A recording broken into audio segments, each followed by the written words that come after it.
what I was explaining to you is that when a man takes on a woman to marry, she becomes a wife, but he is already a husband. So God has already equipped him with everything that he needs to tend to his own garden. So when I say that, I mean you may have a wife, and what you're going to have to do is create an atmosphere that's conducive for her to bloom in who God created her to be.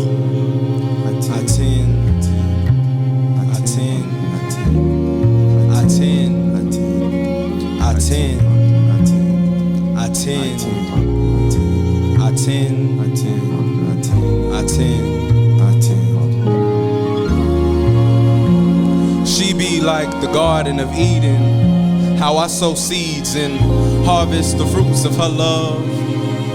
But there's no season of harvest before the season of cultivation. See, her garden be vast in its intricacies, bearing fruit both bitter yet sweet, both firm yet soft, both ambient yet dim, with divinity in each stem, with nourishment in each bite.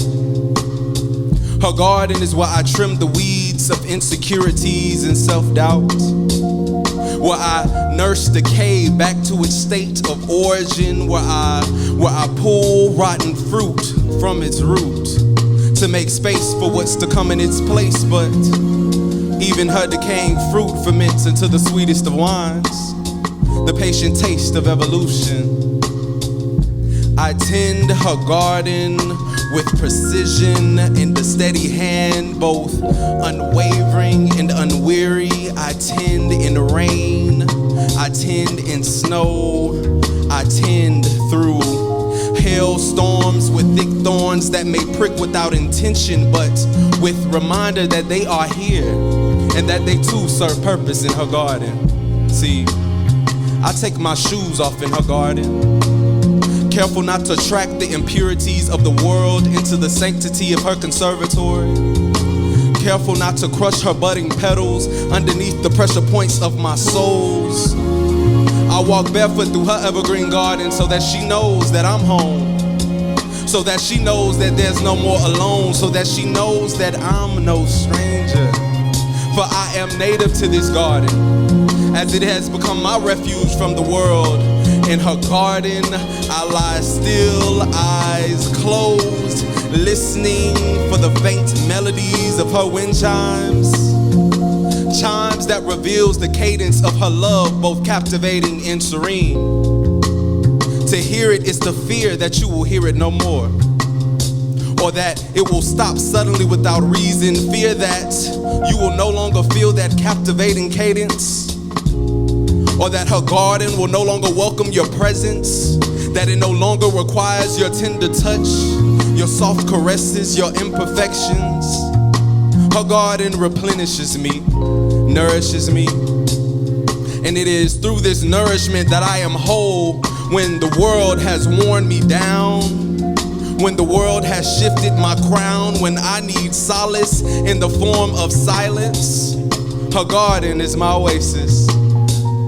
Her garden is everlasting. Her garden is godly, not just of God, but is God. For her garden is more than just his image. Her garden is my altar, where I lie my burdens down, profound in its ability to heal a man like me, a man like you, a man like any man that is.